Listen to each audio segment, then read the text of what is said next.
So don't tell anyone about this, but I have infiltrated a puzzle factory, and the results are puzzling.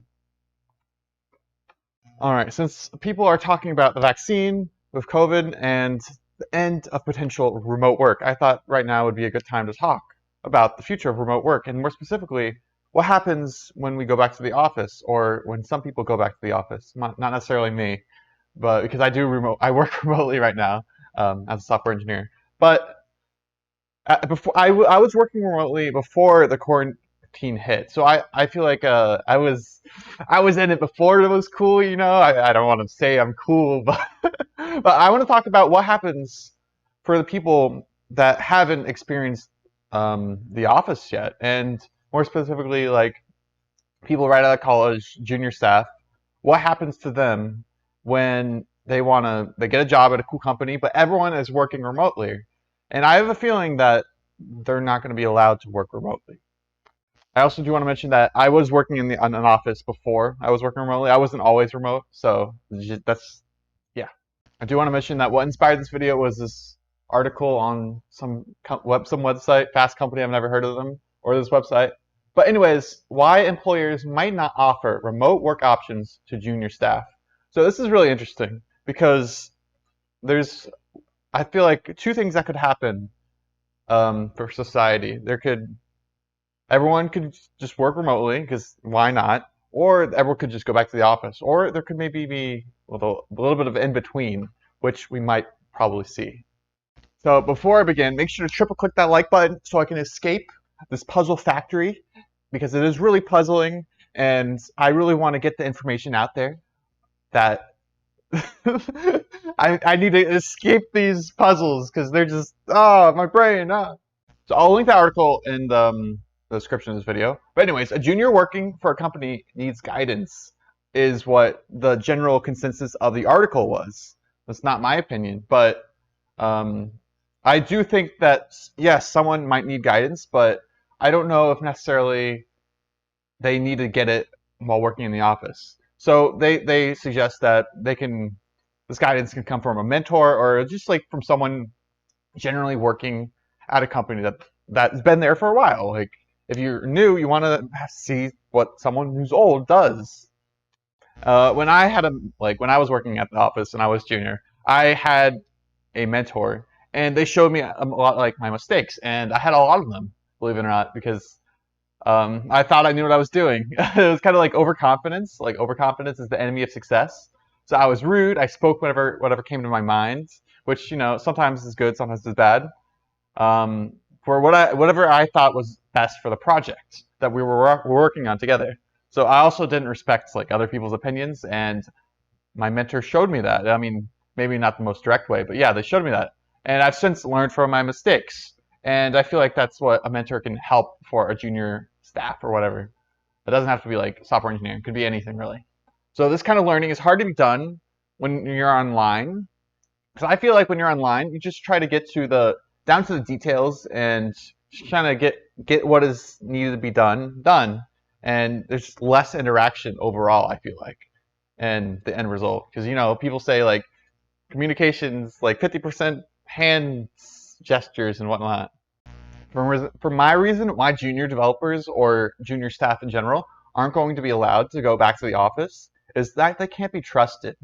And if if managers they might have seen that their productivity has definitely decreased a little bit because sometimes people can't be trusted. They do things they're not supposed to be doing.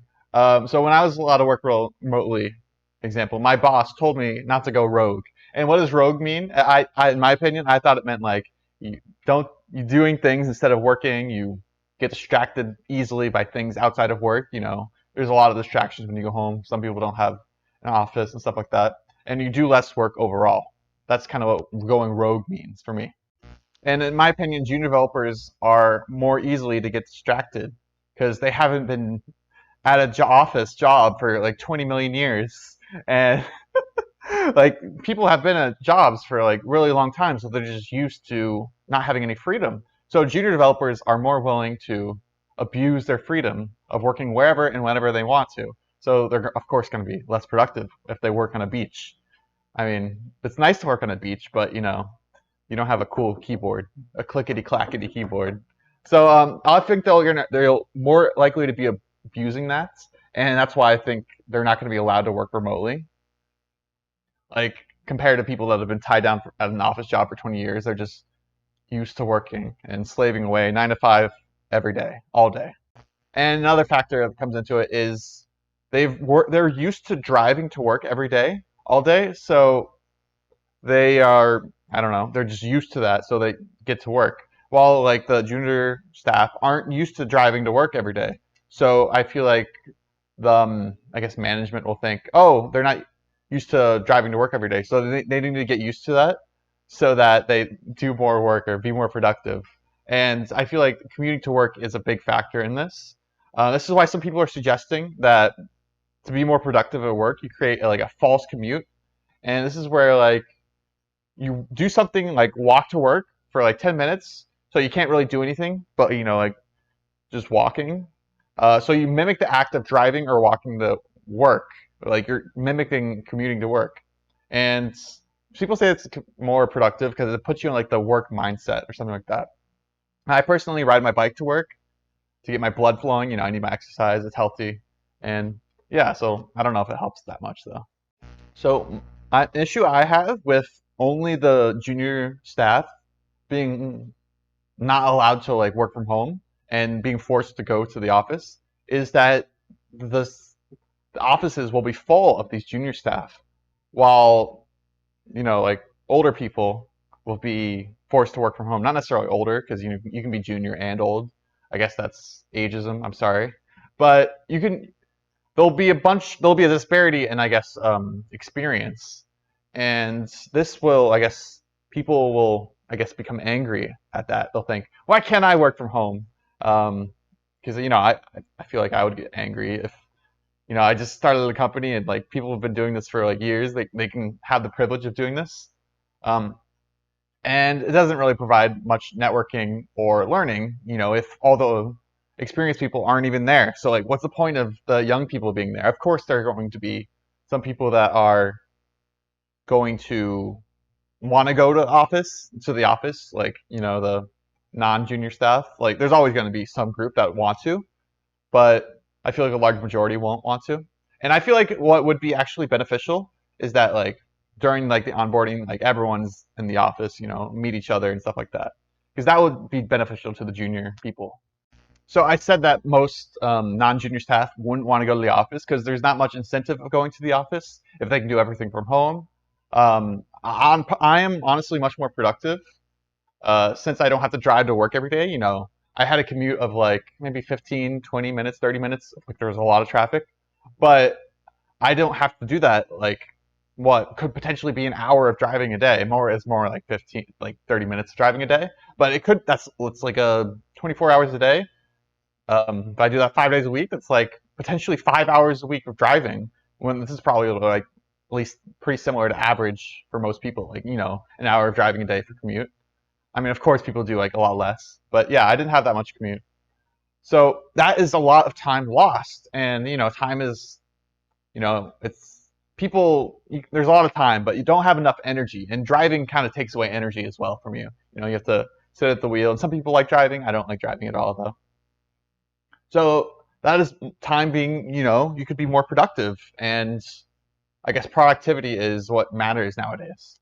Another part that struck me in this article is that they mentioned that a lot of individual work is going to move out of the office. And what do we mean by individual work? That means like stuff you do solo that, people aren't going to like watch you for. It's just like something that needs to get done, that you need to get done, but you don't need anyone's interactions with.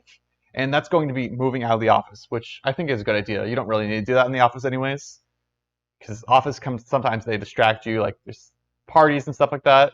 So, but what would be in the office is that there would probably be like large meetings and stuff like that. So when I was in the office, we had a lot of like, we went to lunch sometimes, which was nice for like parties and celebrations, or like I don't know, had a going away party when people leave the company, like on good terms, which was nice because it had a good chance to meet them outside the company and like go for lunch, which was nice.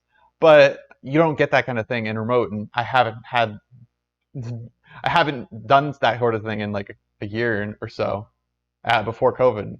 So that was nice. People are gonna miss out on that, but I mean, it's just an experience. But I wouldn't mind going to the office for like big party celebrations and like large meetings like that. Although it's not preferred, I wouldn't mind.